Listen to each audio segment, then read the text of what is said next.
What up? What up? What up? It is another episode of Unmuted Times 3 on this Thursday. I'm rolling solo dolo today. So thank you guys for supporting Unmuted as always. You already know how to find us, www.unmutedx3.com. Check out all the different ways that you can watch our program live, clips. Also, we got our sponsor page on there. We have our inquiry page if you want to contact us and tell us about anything. So make sure you go check out the website, www.unmutedx3.com. Like I said, another Thursday. Thank God for another week. Again, I'm riding solo dolo today. Solo dolo. So I will drop the link in the comment section if people want to come on live and comment live on the show. I think we're going to have a good, interesting topic today.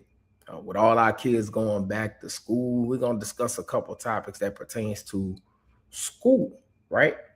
But first thing first, as we always do, we got to take care of the business. You know what I'm saying? We got to do our announcements and everything.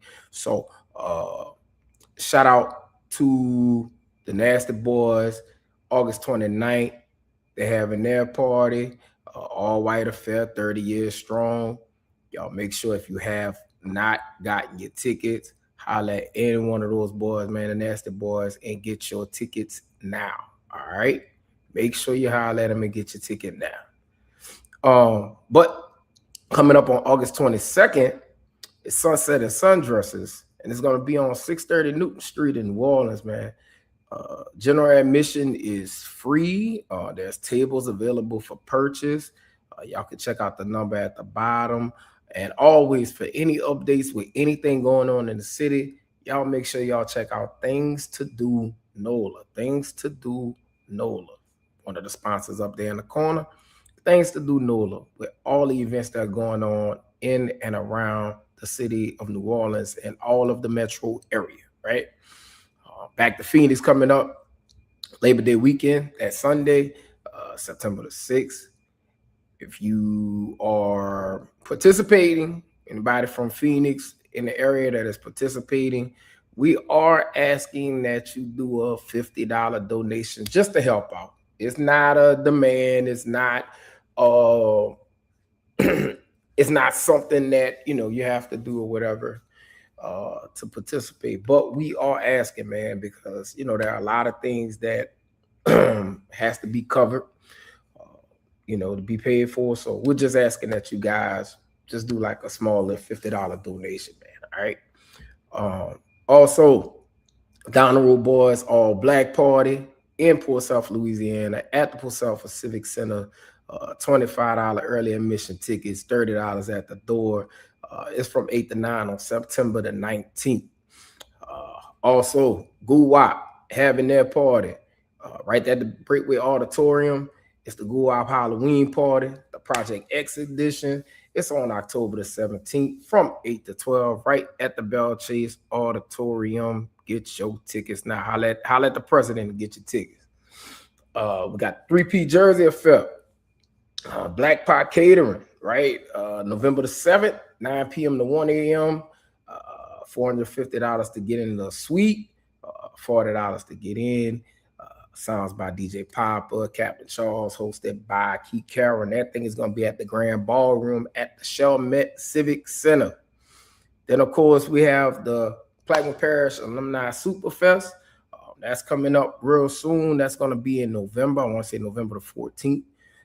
So make sure you guys participate in that. It's going to be at the shooting range. So let's make sure you participate in that. Couple things I want to bring attention to. Qualifying has finally happened for election season, and we did have some unopposed candidates from down the road that will automatically go in. I want to give a special shout out to Darylyn, the new Turner, She ran unopposed, and she is now the new justice of the peace in the District 1 area on the East Bank. That would be District 1, Ward 2. District 1, Ward 2. So congratulations to Darylyn. Also, congratulations to Miss Regina Williams, PCAT. She has been elected to the school board member to represent District 1. So congratulations to Miss Regina, all right? And all the other candidates that ran unopposed, we want to say congratulations to you all as well.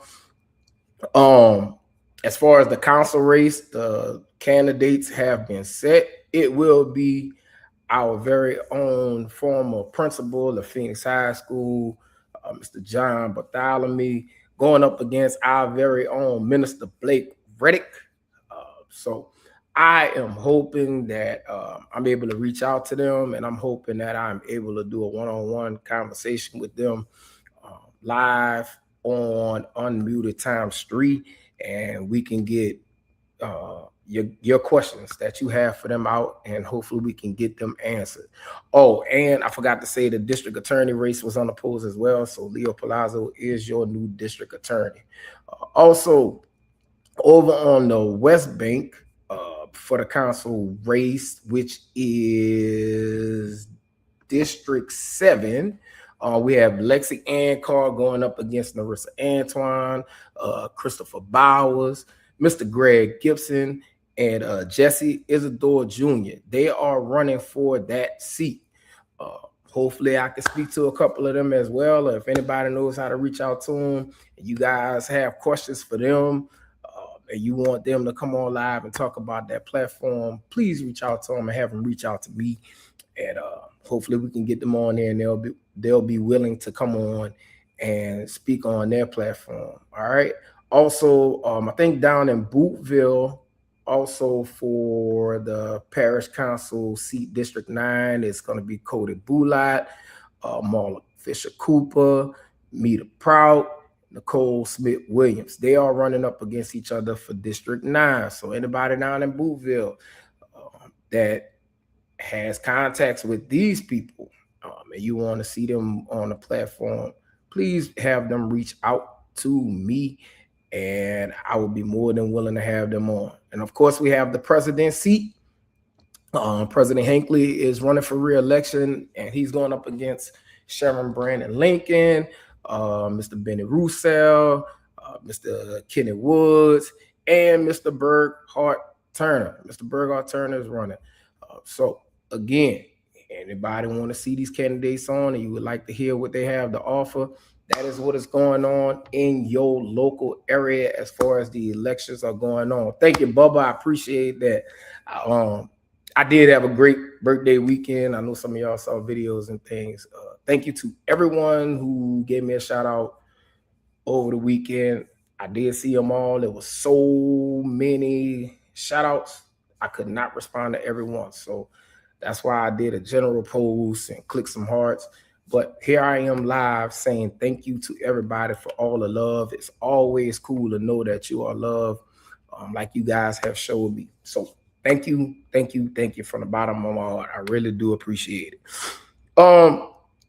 Like I said, I'm riding solo dolo today. So we're going to get it in like this. With all the kids going back to school, you know, and congratulations and good luck to all the kids going back to school. I've been seeing a lot of posts with people putting the kids on the bus, and they're just looking and putting pictures up, and they're looking like, man, these kids have grown up on us. I can't believe my child doesn't want me to take pictures. They don't want me sitting out there walking to the bus. They don't want me to do anything. You know, they've gotten too big. Well, you know, is that they don't stay small forever. That's for sure. They don't stay small forever. They all grow up and get in their own little lanes, and they don't want to be bothered. But hey, you know, you gotta love them. You know, and we gotta let go, and we gotta let them grow, right? But today I wanted to talk about this controversy that's been around all on social media regarding a 7-year-old that went to school. And I have a video clip, and I thought I would play it for everybody. So here you go.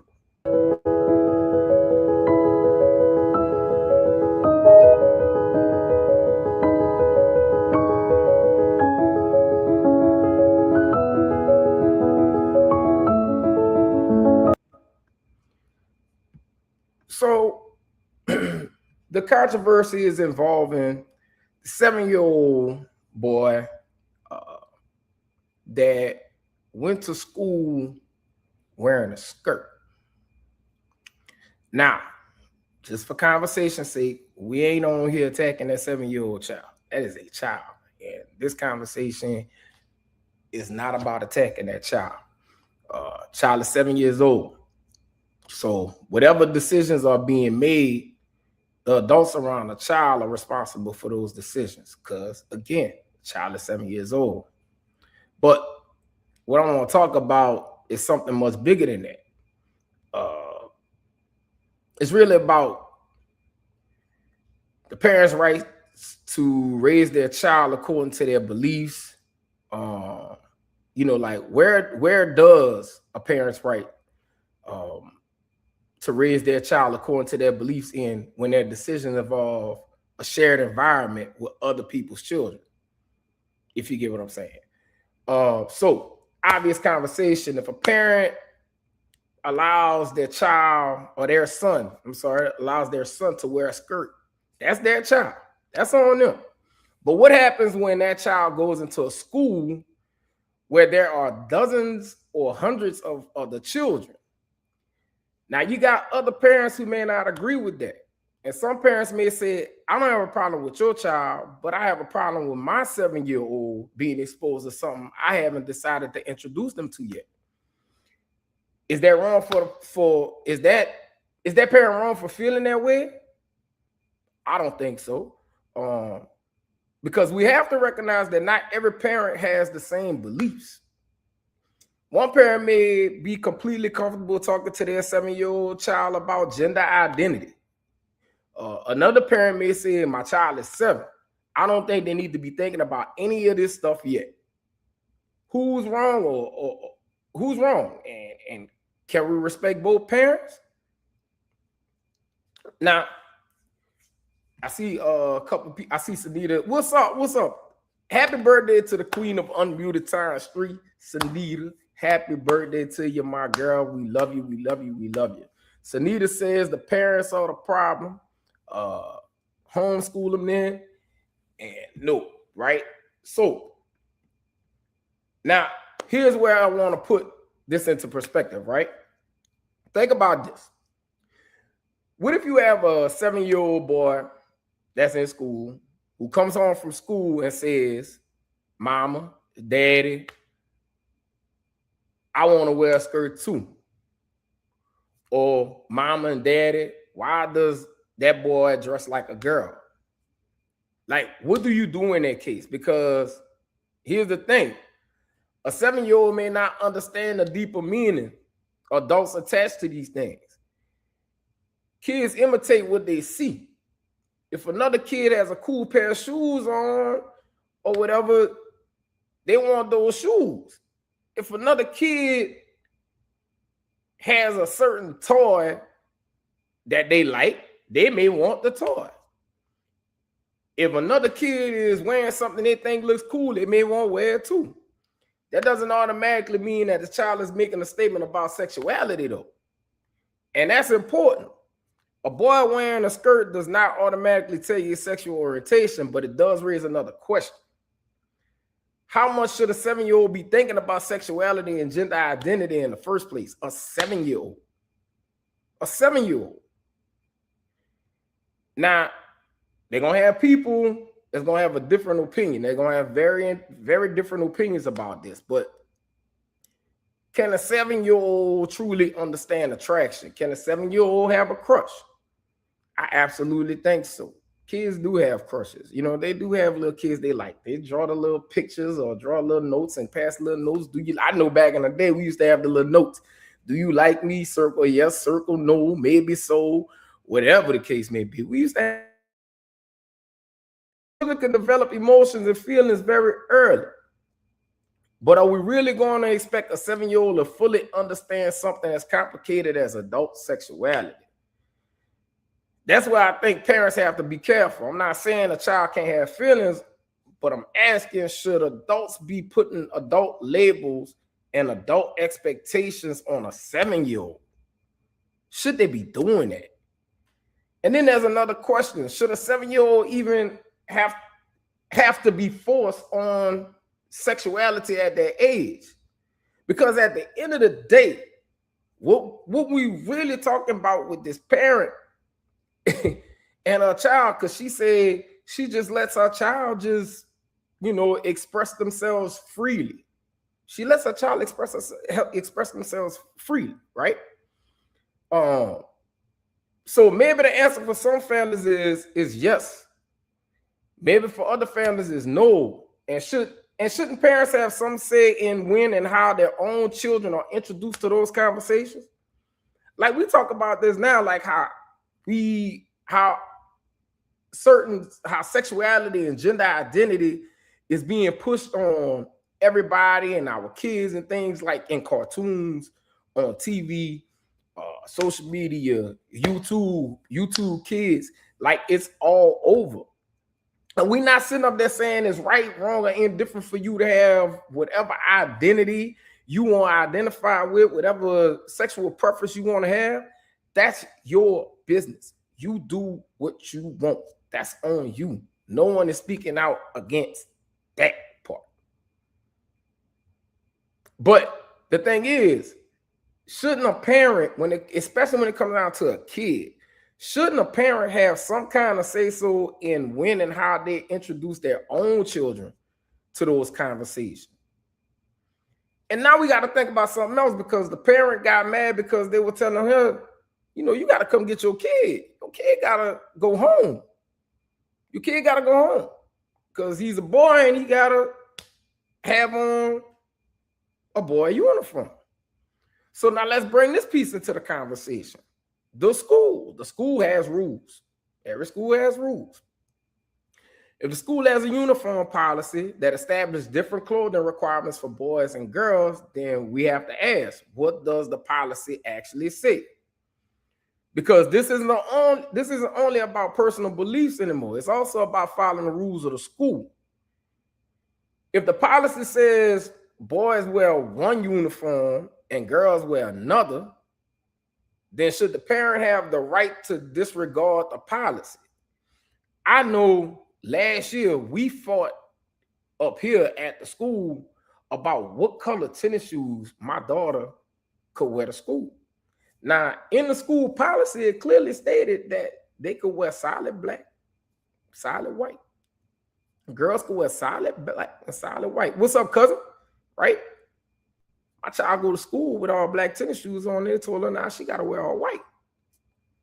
Me and her mom had to question it, like, where is it in the policy? Because the policy says all black and all white.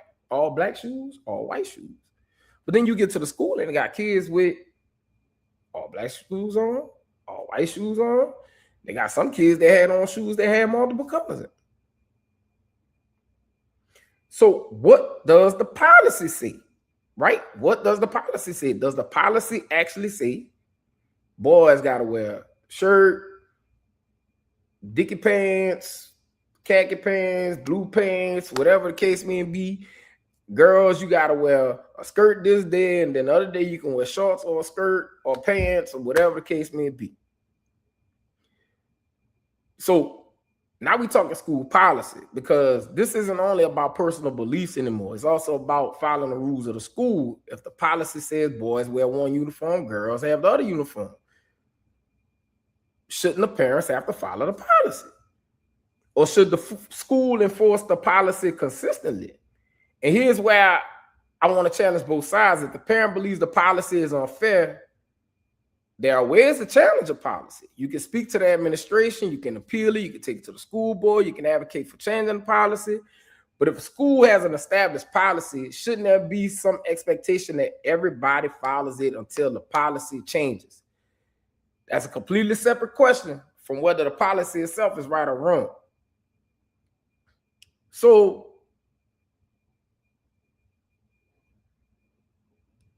This right here is what I want people to really people to think about right here when we're talking about this. Now, like we said earlier, parents have the right to raise their children according to their values. I truly believe that. But when your child enters a public school, your child is now a part of a larger community.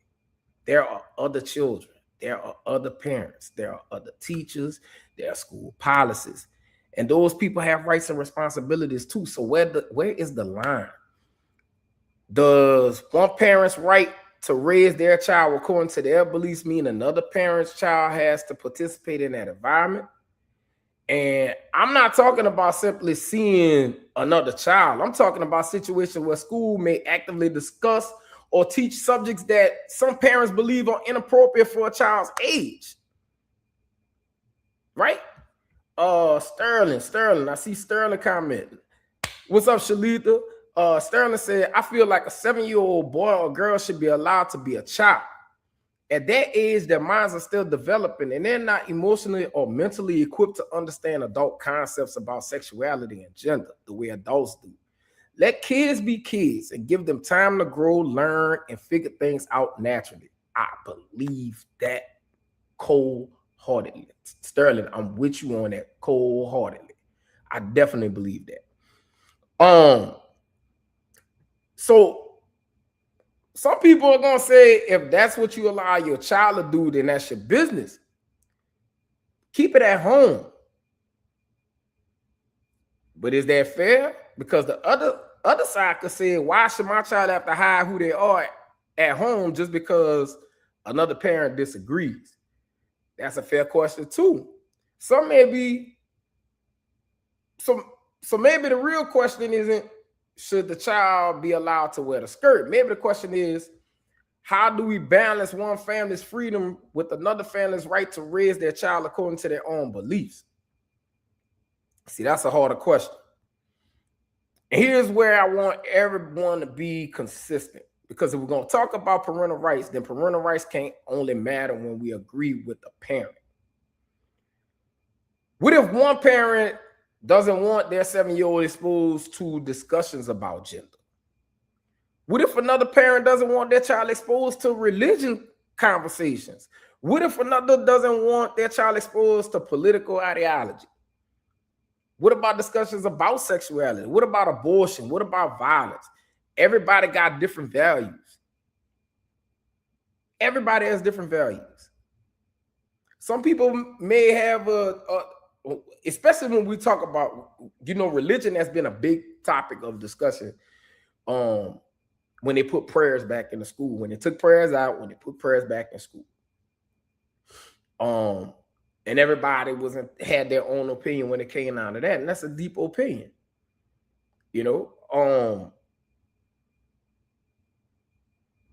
Some parents may not want their children exposed to that.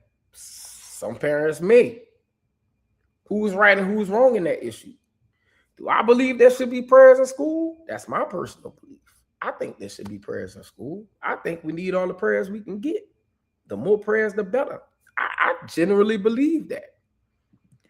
But I can't tell somebody who does not believe in God or any higher power, I can't make them pray.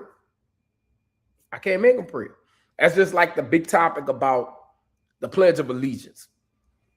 That is a very sensitive topic when it comes down to America. Saluting the flag, putting your hand over your heart. You're anti-American if you don't say the Pledge of Allegiance, if you don't stand for the Pledge of Allegiance, if you're anti-American if you don't do that. Can't make nobody say the Pledge of Allegiance. Can't make nobody stand up for the Pledge of Allegiance. That's on you. That's up to you. That doesn't make me any less American than the person that does.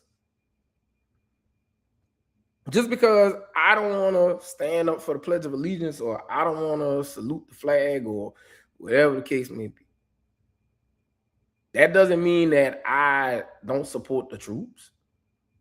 That does not mean that I don't support the troops. That doesn't mean I don't support any and everything American. There may be something about the Pledge of Allegiance or the national anthem that I'm offended by. It could be, right? So that's where that goes. We saw a whole man, Chris Jackson, Mahmoud Abdul-Rauf got banned from the NBA. Yeah, he got blackballed from the NBA because of his religious beliefs, and he didn't put his hand on his heart. He prayed, or put his head down, or whatever, when they said the Pledge of Allegiance. And I don't understand what's wrong with that. Because I thought as Americans, we had rights, right? We got rights. We got rights. We all have rights. But again, we all have equal rights.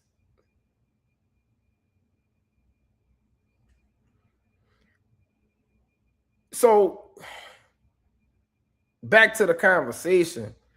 Like we said, everybody got different values, right?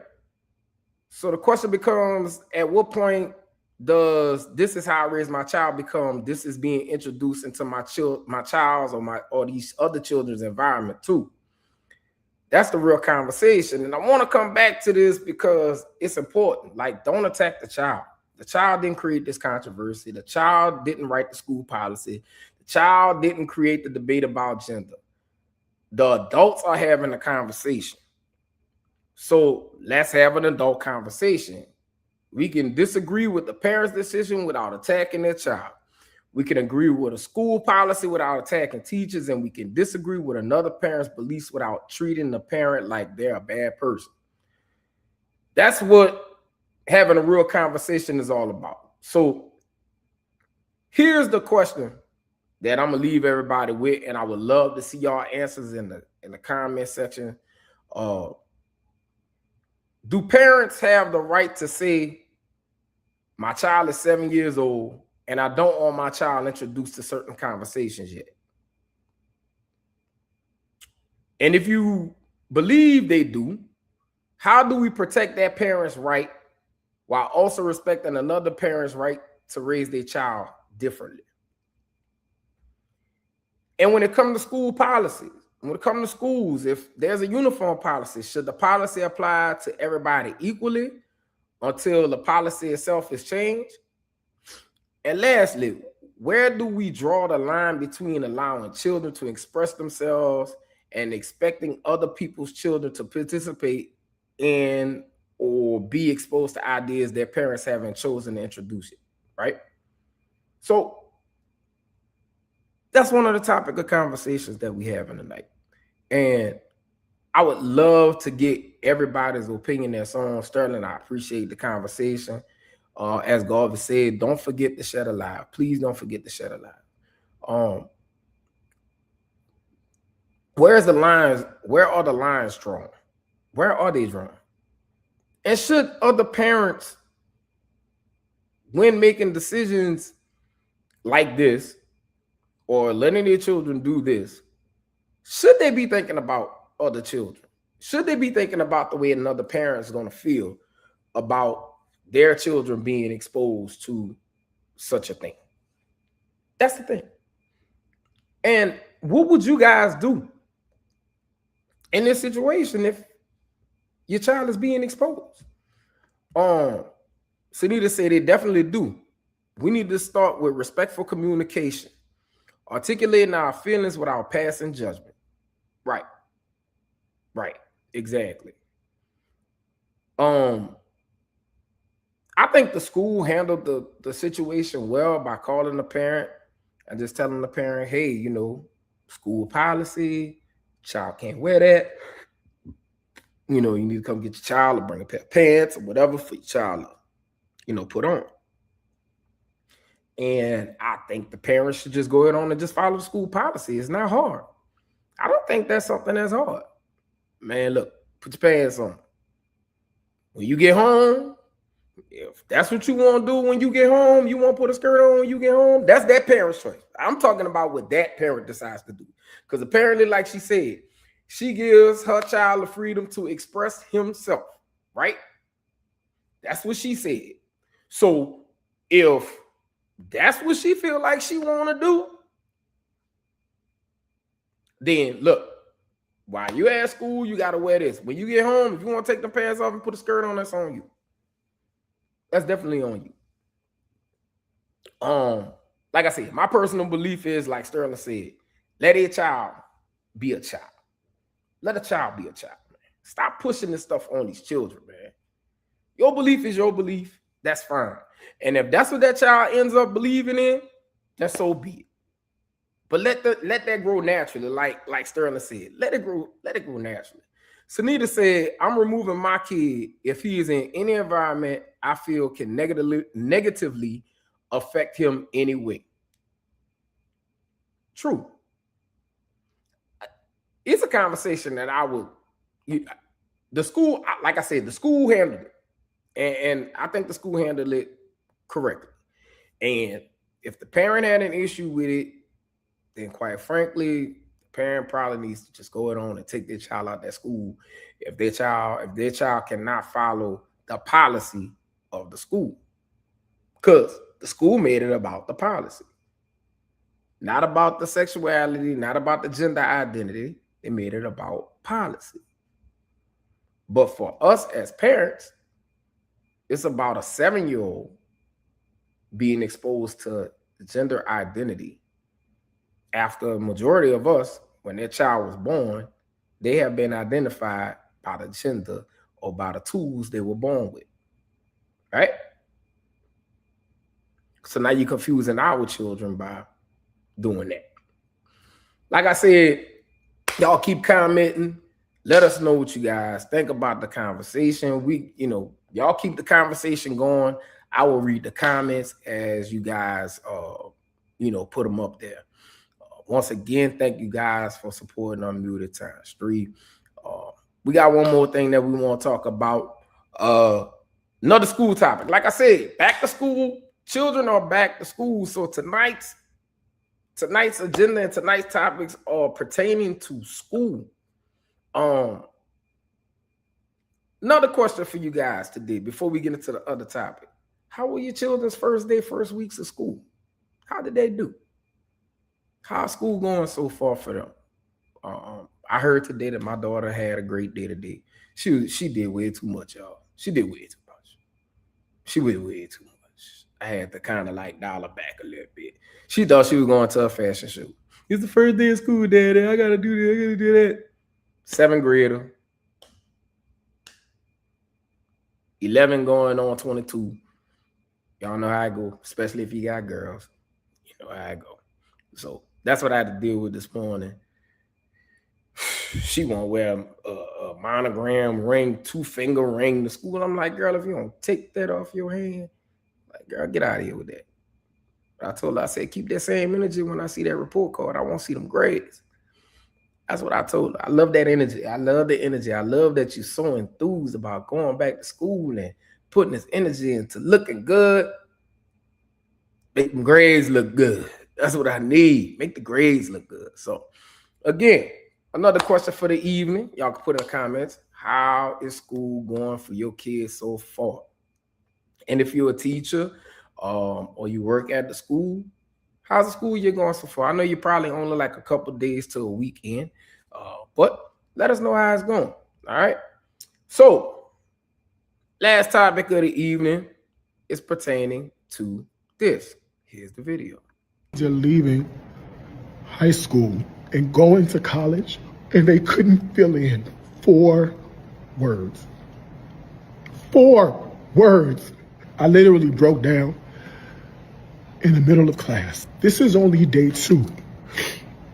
And I have seniors who simply cannot read and seniors who cannot write. They can reason. They have the ability to defend their reasoning if it's talking to their homeboy, but applying that to a written text, 2 paragraphs, and they couldn't do it.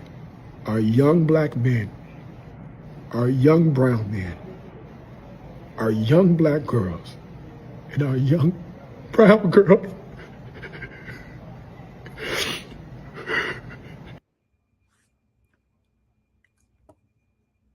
I will say this.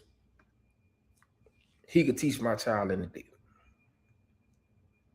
He could teach my child any day. He could be my child's teacher any day. That passion, that natural reaction from seeing how our Black children are unable to read and write, that's unbelievable. I'm gonna let y'all hear him again. Check it out. Leaving high school and going to college, and they couldn't fill in 4 words. Do y'all hear that? They're leaving high school. They're going to college. They leaving high school and going to college. You couldn't fill out 4 words.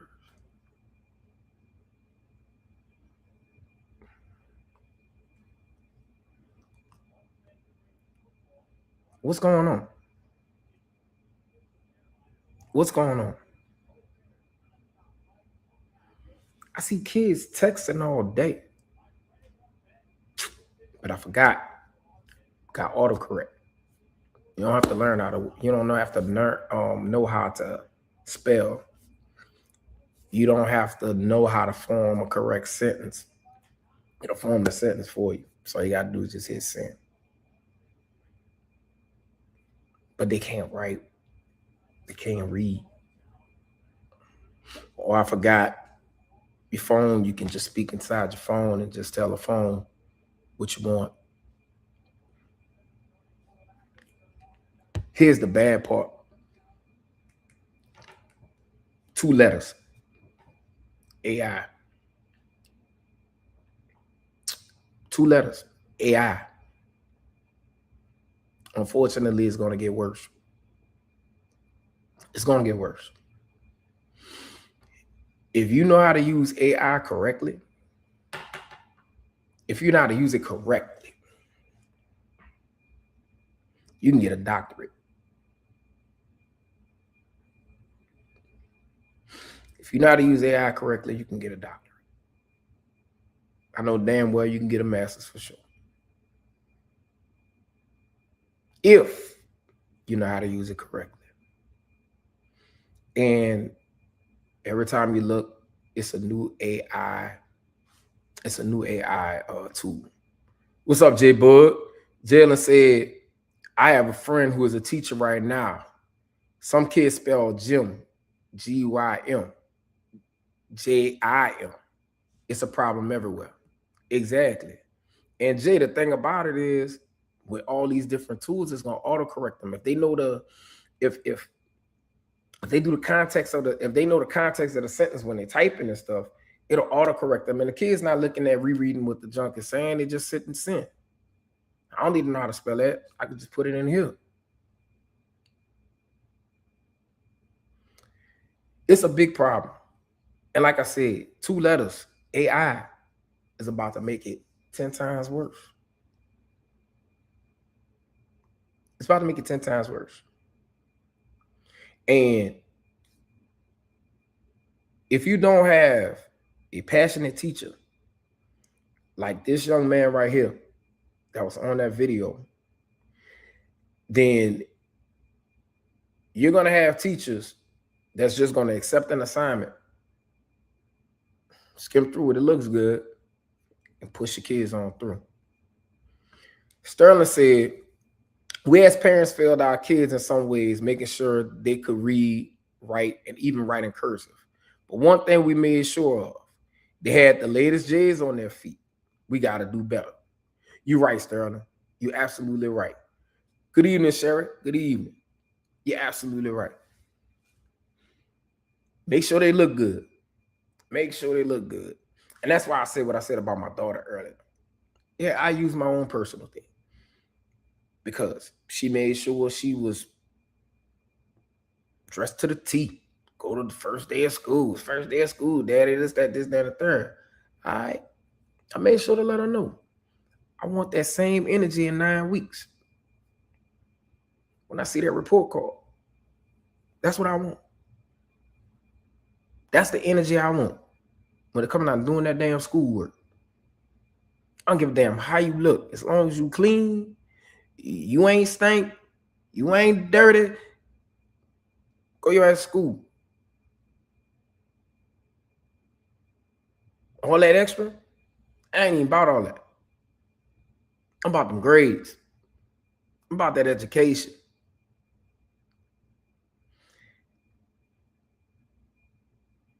That's a passionate dude. That's a dude that loves what he does.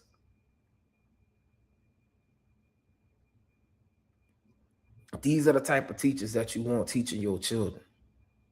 But it's sad, man, to hear that he has seniors in his class. He has a class of seniors. He can't read or write. So for 13 years, these children were failed. We failed these children for 13 years or even longer. Pre-K 3, pre-K 4, kindergarten, all the way up. They just got pushed through. They got away with doing just enough. Because there's nowhere in the world, man, they made it through all the way through there without still knowing how to read or write.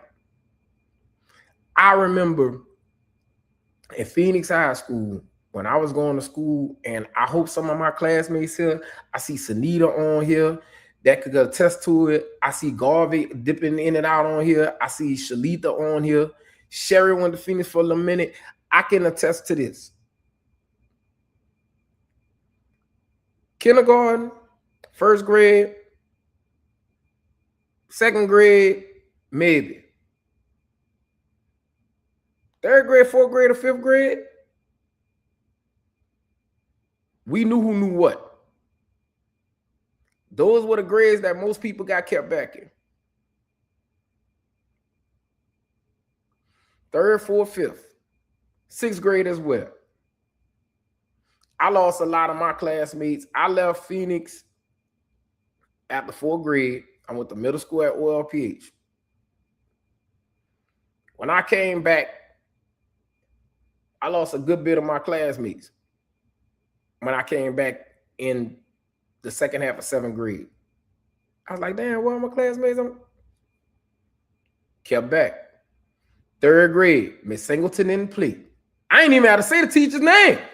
I said the grades. They said the teachers. I ain't even say that. I did not say the teachers' names. All I said was the grades. Anybody went to Phoenix, they know what I'm talking about. And I can tell you, fifth grade, Mad Max ain't play.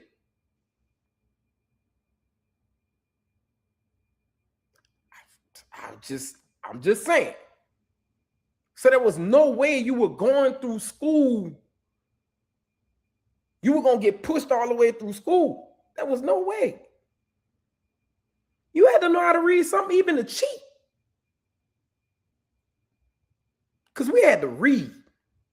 So even to cheat off of somebody, he had to know how to read something. But again, this tool.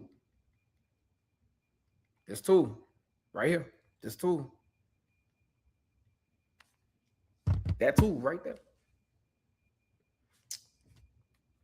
Hey, Siri.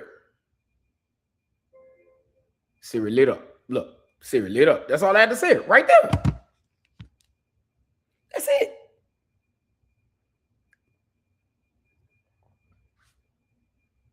Parents, we failed out. They failed their children 13 years ago. For 13 years, you failed your children. Now, don't get me wrong. I know we got parents, man, that bust their ass. They got to work 2 jobs to make ends meet, man. I salute each of them. I hustle too.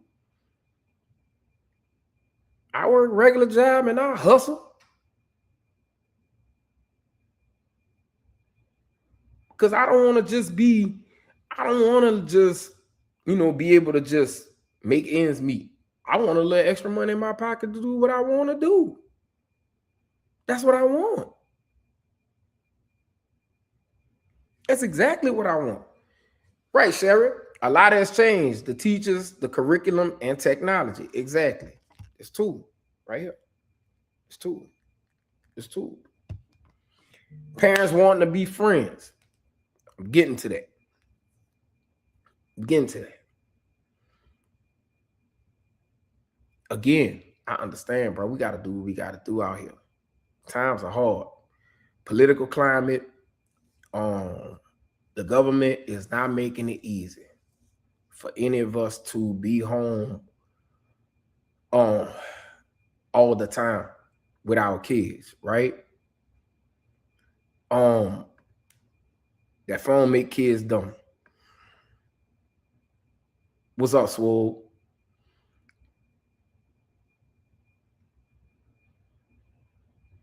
But I will say this to us hardworking parents. Guess what? I ain't no less guilty than any of them. Because I know as a parent, for all of my kids, for all three of them, I could have did more as far as time. And I was too busy grinding to make sure they had what they had. And one thing I could take back is I would have balanced my time better when it came down to like being there more. I'm not saying I wasn't there at all. I was there, but I could have still been there more. I still could have been there more. I do believe that. Swole said, I remember meeting a girl on the bus and she told me her number and I remembered it. Technology is crippling their mind. Yeah, dude. And I'm going to be honest with you, Swole. It's crippled me in ways. This phone has crippled me too. Because I don't have to remember a number. I don't have to remember a number. Sherry said, not necessarily, it's the facts. They're not using it to its advantage. It's the way you use technology. It's a user error. It's the user. But who's teaching them how to use the technology? Who's guiding them when it comes down to using the technology? Who's doing it? Think about it. Who's even raising our kids and teaching our kids things before we can even get a chance to tell them? Technology. Technology. Oh, man. Sherry, look at this. Otis then got in trouble again. Otis then got in there going trouble. Otis, if you not home, don't go home, Otis. Don't go home, Otis. How are you? So you still remember that girl? I'm gonna cripple you. Say, bro, be nice. It's your birthday, dog. It's your birthday. Be nice today. Harold said, I agree, sir, but if they have that phone, it's crippling them in some form or fashion. So let me ask y'all a question. I love this conversation, and I love that you guys are engaging in this conversation with me. I appreciate that. That's why we unmuted ×3, because y'all are the third people. Sometimes y'all are the second or the third people. My question is this. Because there are schools that ban cell phones. There are schools that ban cell phones. Do y'all believe that schools should ban cell phones? Do y'all believe that schools should ban cell phones? Do y'all believe in a cell phone school ban?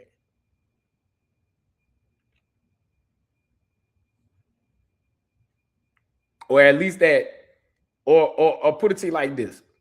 Your child can't use it while they're at school. It has to stay in their bag type deal. Whatever, however you want to label it. Because I know, so do y'all believe in cell phone ban? Do y'all believe that your children should bring the cell phone to school at all? Harold said yes, he believes in it. Absolutely. Sunita said yes, absolutely. Anybody else? Sherry said no. Sherry, can you give me a reason why you don't believe in the cell phone ban? Please give us your reason why. Too much going on. Okay. All right. So what about them being able to have their cell phone, but they can't take it? It has to stay in their bag, or it has to be locked in their locker. What about that?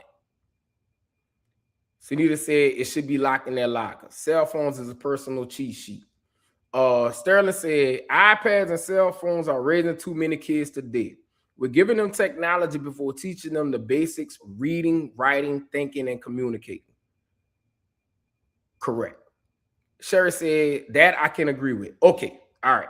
That's why I said let's be fair.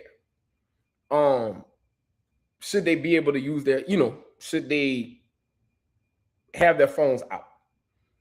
Yeah, lock them in a locker or keep them in their bag or whatever. They can Bluetooth to their glasses. If it's in the school, it's a problem. So back to this. I got to work out being put, I can work with it being put away. Okay. This right here. I'm gonna go with this. iPads and cell phones are raising too many kids today. We're giving them technology before teaching them the basic reading, writing, thinking, and communicating. See it all the time. I see it all the time. I see it up close and personal. Parents don't want to be bothered with the kid right now because they tired. They might be tired. Child getting on their nerves. Boy, go get on that. What? Yeah, go get on a computer or the PC or laptop, or go get on the iPad. Even the babies, think about it. Even the small children, they get the whining and hooping and hollering or whatever the case may be. Nowadays, what parents do, they go to the phone, go to YouTube Kids, put on one of the videos. What's the new videos they have out now? Grace's Corner. Who's the other person? I don't know them anymore because my last one is grown. My last one is big now. So, but you have all of those things and they give them that. And in the process of that, are they learning? Maybe, but they're learning by ear. They're learning by that. Really and truly, they're memorizing what they hear, but they're not putting it to words.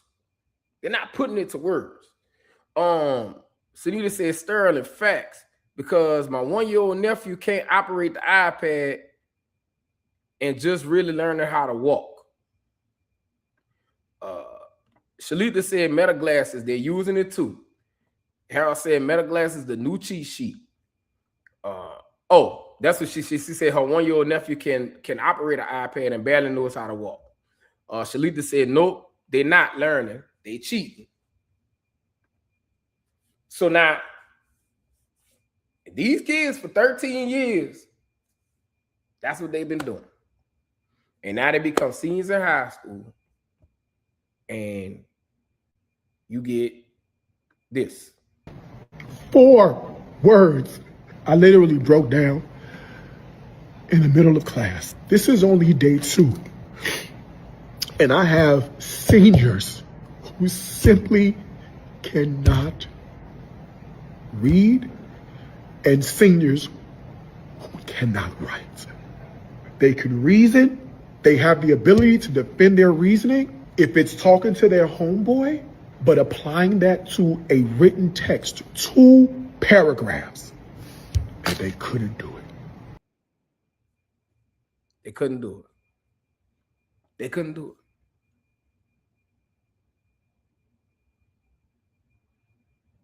it. And really and truly, if you listen to them in their conversations, when they're speaking to their homeboy, their homegirl, and they giving a reason, the reasoning really don't sound like a reason.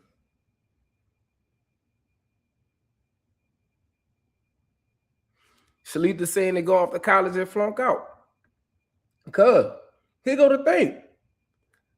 A lot of them can go to college and they can get on the dean's list and presidential list because of ChatGPT, Microsoft Copilot, and any other AI tool that they have.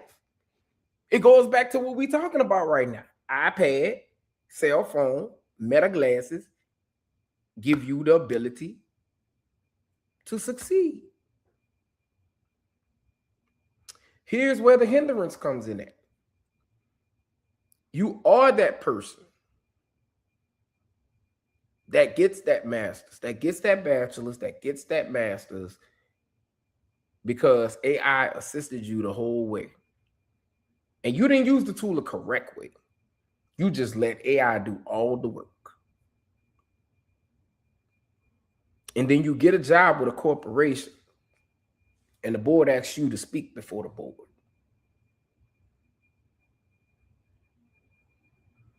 Or you go into a board meeting, or you go into a meeting with a job,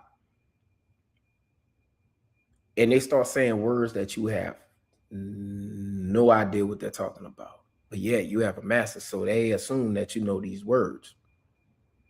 Or I even give you one better. Before you can even get the job, you can't even do an interview.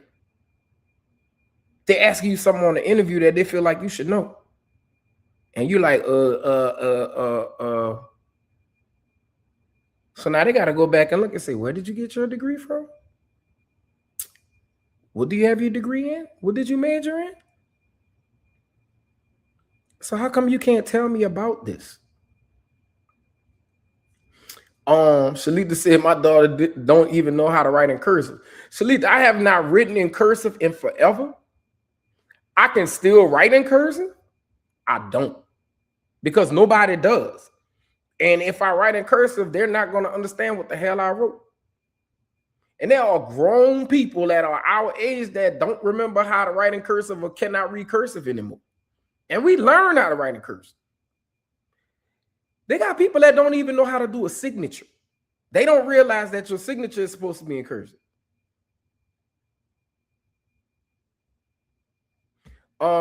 Sterling said, when I was younger, we had to memorize our social security number. I still know mine, home address, and at least 3 phone numbers.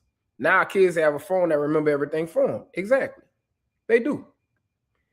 When I was talking about you going before a board and everything, Shalita said, then you're in trouble.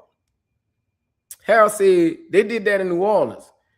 It's acceptable to spell words the way it sounds, and most kids don't know how it actually sounds.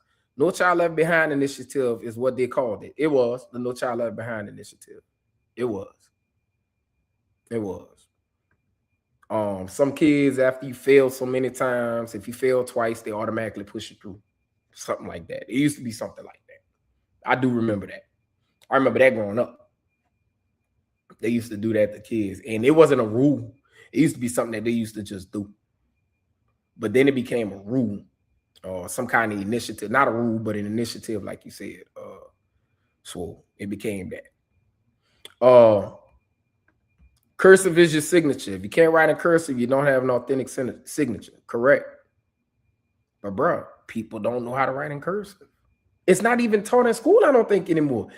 Are there any educators on here, or anybody, any educators, or anybody, or aide, or anybody that works in the school on here, or a sub, or anybody? Do they still teach cursive in 2nd grade? Because you learn cursive in like 2nd grade. Do they still teach cursive? Anybody know? I don't see if anybody knows this. I don't remember my daughter learning cursive. And she is in 7th grade. Sanita said it's not. Okay. All right. I don't remember my daughter learning cursive. I would have to ask her mom, but I don't remember. I don't think she can write in cursive. I don't think. Sherry said they did last year. My son in 5th. Okay. I know we learned it in like 2nd grade. I'm right, Sanita? We learned that in like 2nd grade. I won't say Miss Sims taught me how to write in cursive. What's up, cousin? B. Givens said they don't teach it. My daughter learned how to at home. Okay. All right. Cool. I was wondering. My oldest taught himself because it wasn't being taught. Gotcha. Okay. Damn. So shoot, man. Sherry, your oldest boy, what, 18? 18, 19? So, damn. That was a minute ago. That was a minute ago. Wow. That's bad, yo. That's bad. So, let me ask y'all this. Us as parents now, or the new parents that we have now, do y'all feel like it's their responsibility to teach their children how to write in cursive? But here's the bigger question. You think they know how to write in cursive? Harold said people get mad when I say they're dumbing our kids down. I remember vocabulary, spelling tests, and having to know the definition. It's not an insult to anyone. It's only the realization and acknowledgement of how far our standards in schools have fallen. Now, you're absolutely right. Vocabulary, spelling, and definition, that was key. It made you write that so you can remember what the definition of a word is. It's too many kids that are using words and they don't know the definition of these words. They don't know the true meaning of these words. You know, and I'm gonna be real with you guys. I think another thing that's hindering us too and hindering our kids, I don't know how y'all feel, but this is my personal opinion. We have audiobooks. You could just listen to the book. You don't have to read it and listen to it. You don't have to read the words. Compound words don't even exist. Do they even know what a compound word is, Trina? That's the question. Do they even know what that is?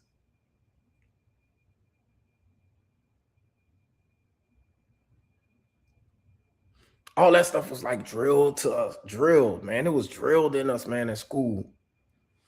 Drilled. 22. Oh, have mercy. Dang, I'm getting old. Boy, 22 already? Golly. Woo!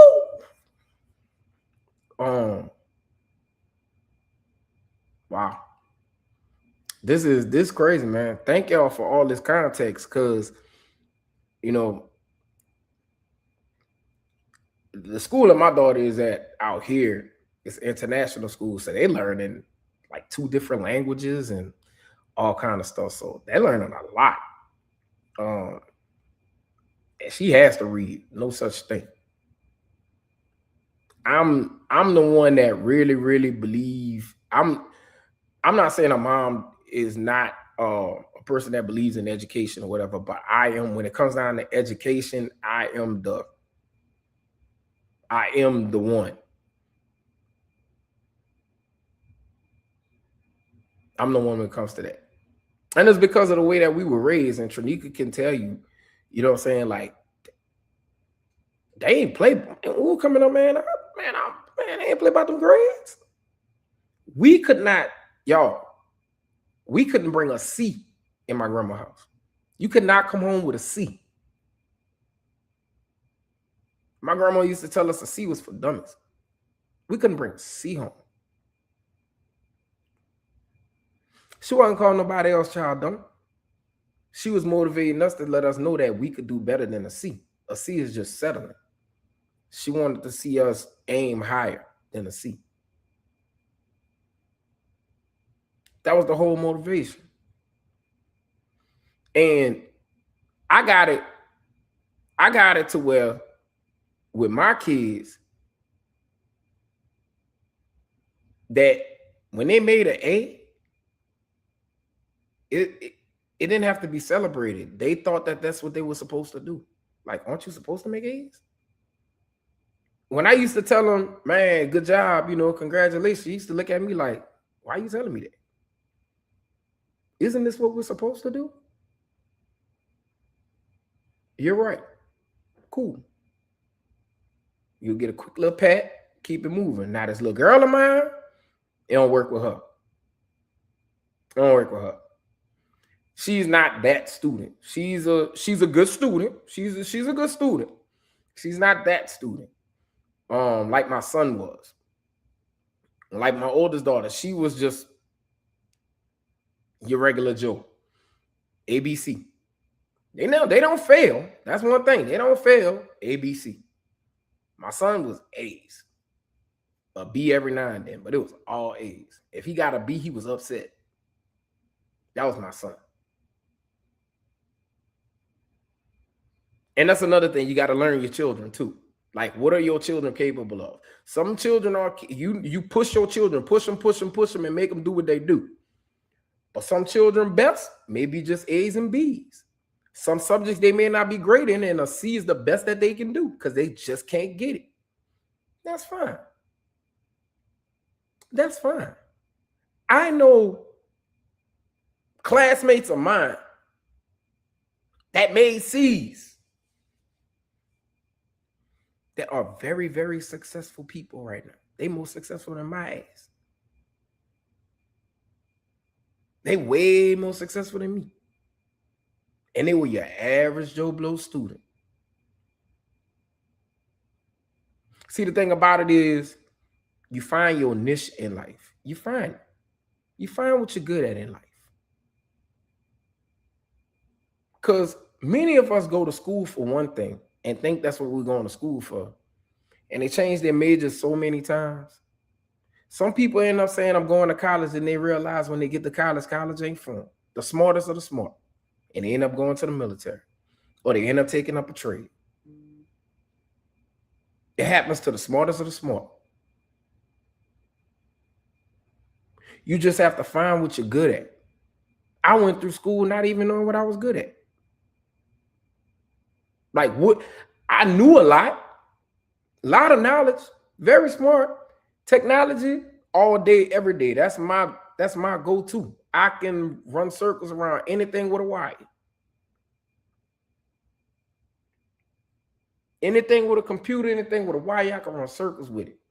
Whether it's sound, whether it's computers, whether it's a gaming system, whether it's a TV, anything, I run circles. And I have other knowledge as well. But guess what I found out years later, 28 years later, that I should have went to school and got my degree in psychology. And that's what I did. That happens. It happens. And I found out late in life. I just made 48 and I just figured it out. And I don't think that I did a bad job in life at all. I don't think I maximized my talents because I was still figuring it out. But I still had to live life along the way.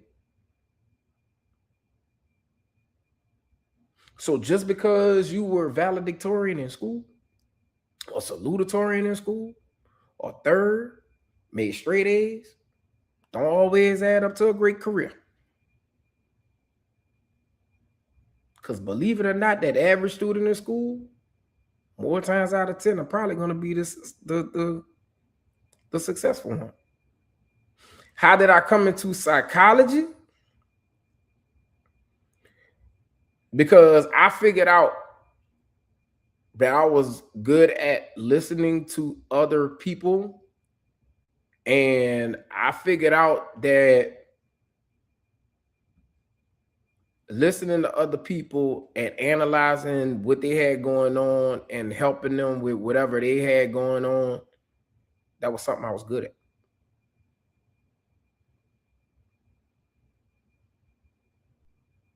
That was it. And I was comfortable with it. I was cool with it. And just analyzing things in life altogether. Like just analyzing things. I just analyze things. I look at things from all different perspectives and things of that nature. And I always try to make things make sense. So that made me do it. I'm gonna go back a little bit, y'all. Swole said take the phone away, they'll learn. Sherry said third grade they stopped reading tests. Tradika said reading rainbow. Harold said AC. My dad said a C. My dad said that's an F. A C is me just walking in a class. I received that board if I came home with a C in my father's house. Right. Exactly. Like Sterling said, look who's running the country. Look who's running the country.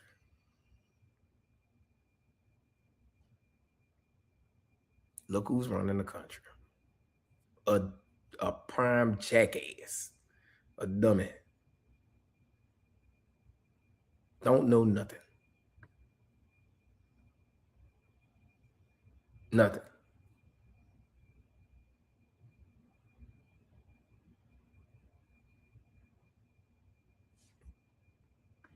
I went to school for radiology at first, but I ain't finishing radiology. Prime example, jackass leading our country. And all that took was just people sitting up there saying he was the right fit. That's all. That's all it took.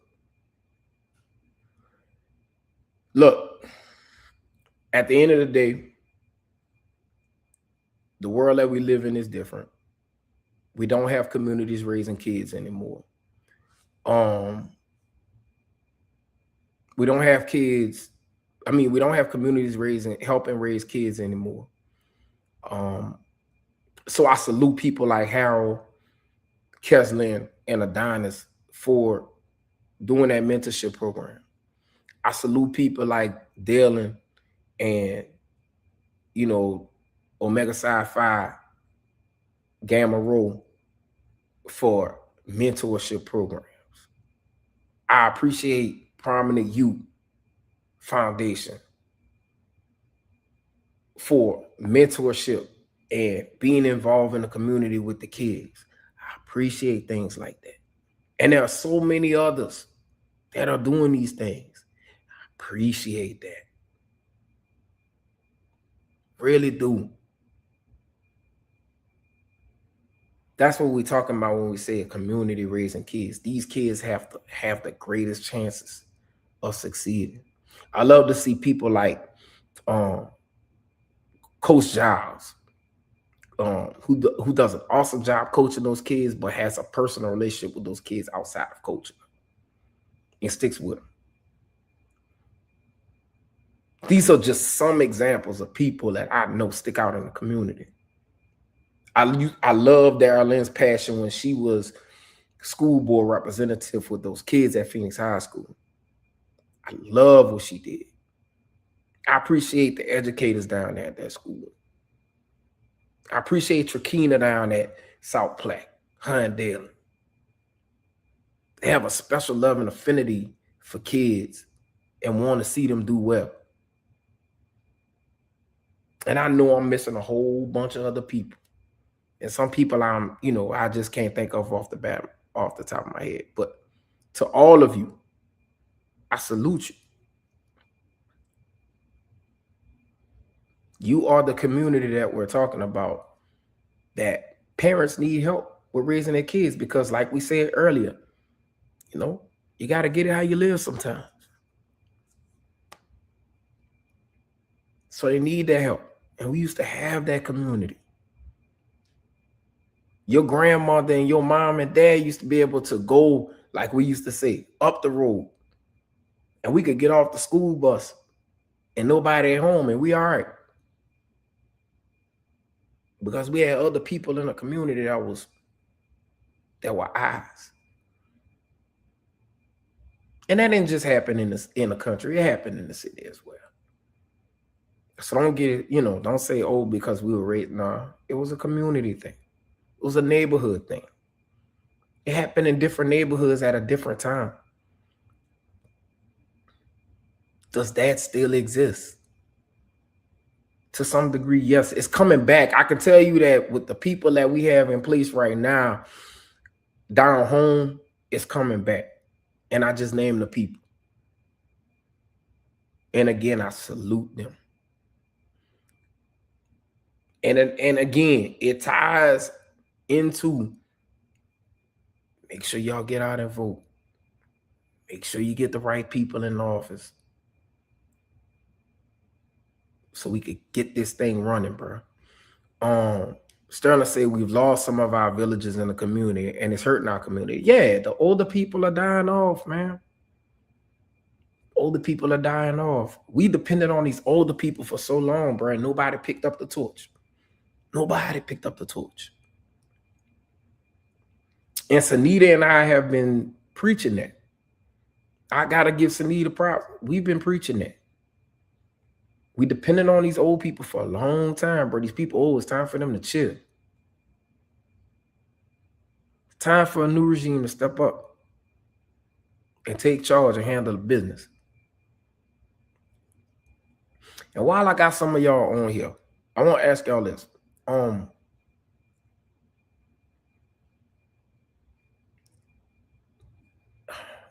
And I know they got some people that I don't know if people have a certain feeling about, you know what I'm saying, about the individual or not. But I really want to ask y'all a question while y'all on here. Do y'all feel, my people from down the road especially, that's living down there now, that votes down there or whatever, do you guys feel that this may be the chance that Mr. Turner can actually get in office?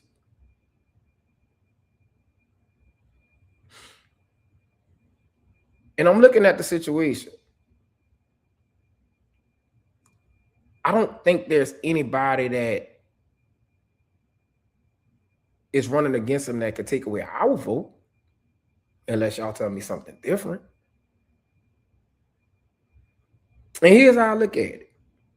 Everybody else that's running for office, we've had this politics before. We've had these type of people. We've had these type of people in office before.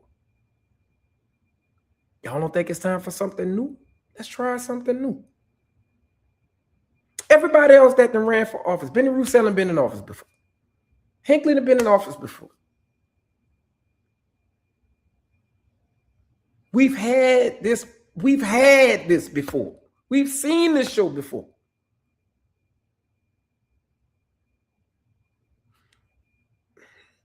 I'm sorry. White folk gave Trump a damn chance. They band together. They banded together.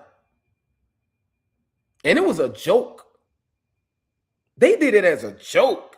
They wasn't even serious. They were just like, the hell with it. Yeah, let's vote for him. And voila. Second term leader.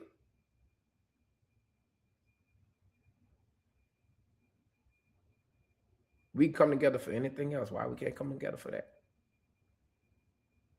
I guarantee you. I'm gonna post your comment too, Swole. They would never let it happen. But who are they? Because we could make it happen. Our community can make it happen. Because if you look at the last vote numbers, they ain't gonna vote either. They didn't go vote either. Again, it's all a matter of the stereotype that we live. We make the stereotype true. They ain't going to vote. They ain't going to vote. And we don't. Because our vote don't count. That's the word. They ain't going to vote. So then we get this small turnout. They don't even, we would have to show up to the polls. Guess what, Sunita? We probably have to have 100 more people to show up at the polls, because let's just be quite honest. The last election, and I showed the numbers a while back. I don't have them right now, but I showed the numbers a while back. In the last election, it was about 1,000 people went out and voted, 2,000 people went out and voted, and they got way more registered voters than that in Plaquemine Parish.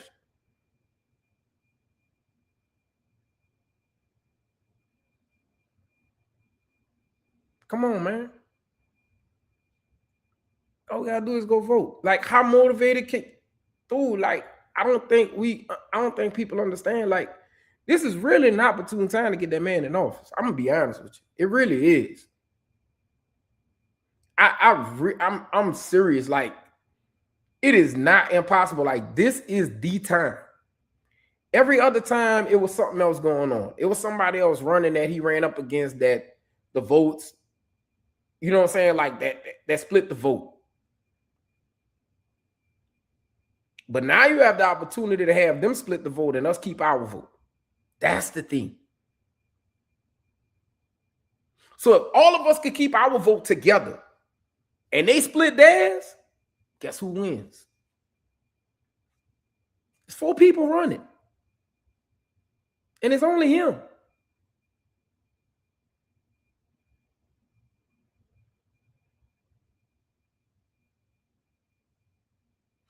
If 500 of them show up to vote, right? And they split 500 amongst 3 people. Divide 3 into 500. That's less than 200 people.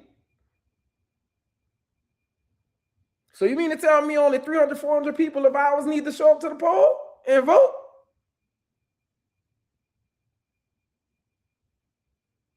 Sound like the math be mathing. Let's bring logic and reason to the situation.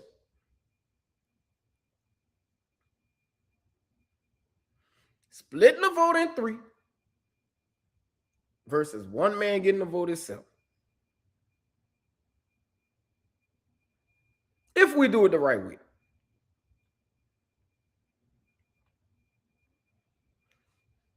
Sharon Brandon gonna get some votes. But the likelihood of them putting a woman in office, like we see, what's the likelihood? I'm not saying it can't happen. What's the likelihood? Then you got Benny Roussel, who is an old politician. You got President Hinckley, who was in office recently, who's the president now. So you got some of them that's gonna want to go back to Mr. Roussel because they're tired of Hinckley. Or Hinckley gonna have who he has. But the vote's gonna be split in 3, and it may not be split in 3 evenly, but it's gonna be split in 3. And then you got this man that stands out by himself. Y'all mean to tell me that math don't matter? Please tell me that math don't. If y'all can explain to me that math don't matter, then y'all let me know. So, Tradika, you asked me why I went with psychology. This is why. I'm telling you right now. This is it. That's why I did psychology. Because like I told you, I analyze shit. I analyze shit. I give you something, and I give you reason behind the way I'm thinking about it. And if it doesn't make sense to you guys, or if you think that I'm wrong, I'm cool with that. Like, I'm not trying to say I'm right, wrong, or indifferent, but I'm just trying to put the math together. And I learned math from Doc. And one thing I do know, I know math. I can put some numbers together.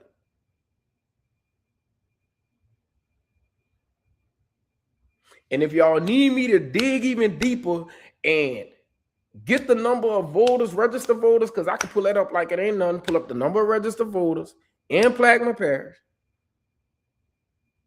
And then we could sit there and do a mock of what it may look like if we all get together and vote. And when I say we, I mean my people that's down there.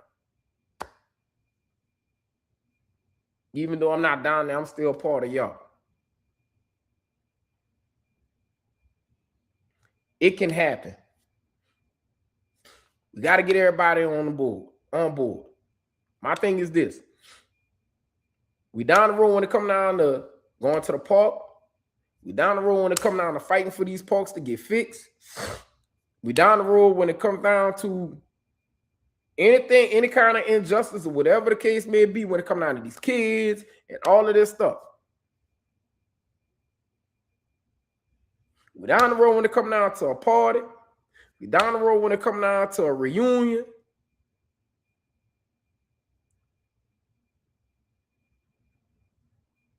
Let's stay consistent. Let's keep that same energy, like I said earlier, when it comes down to these kids. Keep the same energy. As I told my daughter today. Let's keep the same energy. Keep the momentum going. Y'all signed petitions. Y'all signed a petition, which was great. Let's keep that momentum going. Don't stop.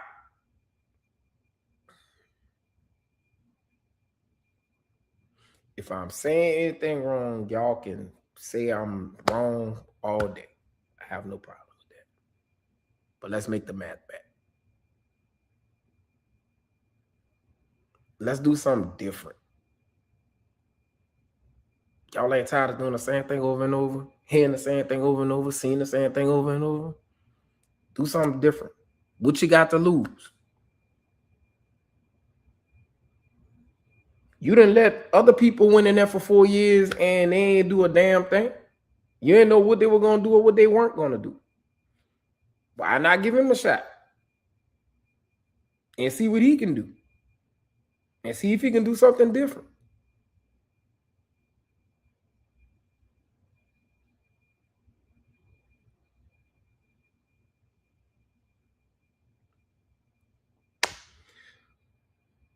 One last thing. Oh, let me put up. I forgot. So my bad. Rebuilding what was lost isn't that hard or that far away. We are rebuilding the village, bro. I miss it. I miss my family and friends. Our elders' time is coming to a close. We, as the next generation, is our responsibility to pick up where they left off. We have to start now. Exactly. No lie, y'all been making me want to move back home. There's nowhere to go. But there's nowhere to go. Sounds like a win to me. One last thing to close the show. I don't know how many of y'all. I don't know how many of you guys know about this, but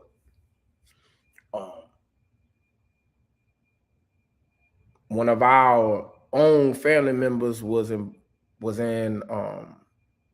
had an accident at football accident. Man, y'all know what I'm talking about. I'm talking about Trace. Trace was just down there playing softball with not y'all.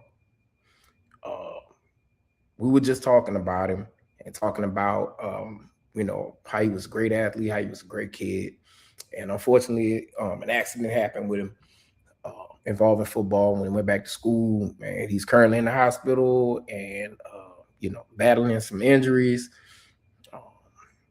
It's serious, but what we're asking you guys to do is pray for him. And also on social media, there are a couple little things that they're doing to try to raise a little money to help out T-Bone and his mom, Ellen, his dad, T-Bone, Terrence, and his mom, Ellen, with things that they need as they travel, up there, like food, food, things of that nature, or whatever they need it for. Also, I saw that Mia is doing a raffle. Mia St. Anne is doing a raffle. So if you go on her page on Facebook, you'll see that she's doing a raffle and everything. But the most important thing that we're asking you guys to do is to pray and pray hard for this young man. He is fighting. He is fighting. He is fighting. He is fighting. And I'm asking, I'm asking you guys as a village, that we continually and constantly pray hard for this young man, that God heals him and that God watches over his family and be with them and give them the strength and the courage and the patience to battle along with him. He's gonna need every ounce of prayer and encouragement as he goes through this.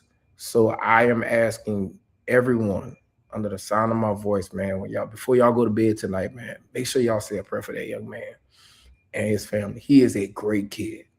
A great kid. I can't say a bad word about him. Great kid. And I know him and his parents, they are close. I'm asking you guys to please, whatever you do, before you go to bed tonight, say a deep, hard prayer for them. hey, please do that for us. That's how I'm in the show, man. Love each and every one of y'all. Thank y'all for supporting UnMuted. Man, we out. Prayers for Trace, man.